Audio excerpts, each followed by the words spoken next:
A big part of my practice is creating opportunity, helping these sort of marginalized folks within our communities to access work in the arts, to help teach future generations how to produce murals, for example, and how to sort of navigate these streams of public arts and other sort of systems in which we are all sort of found ourselves working within.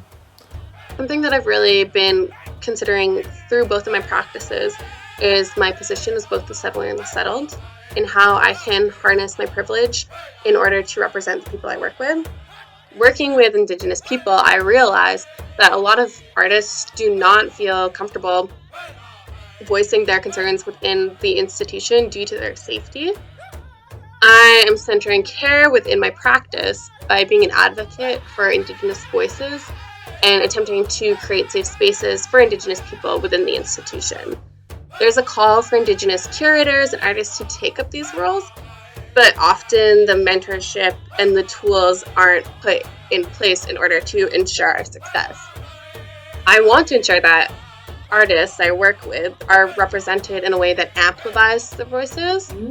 The reason why I started illustrating was due to the lack of representation of myself, my identity, and my community in different forms of media.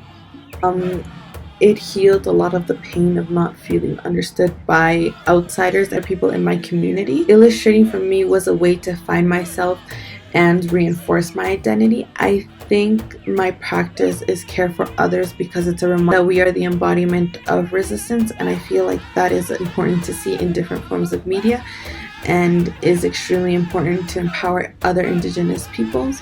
And I believe that by having a curatorial collective, we sort of venture outside of this individualistic approach that is often celebrated by Western modes of art display and visual culture. I think in this way it adds a multitude of voices, and in a lot of ways we build community within that, and especially within Two-Spirit, trans, gender variant, queer, and even women, Indigenous voices. So in a lot of ways we create these kinship ties through our curatorial practice. We ensure that we are all culturally, physically, spiritually safe within that.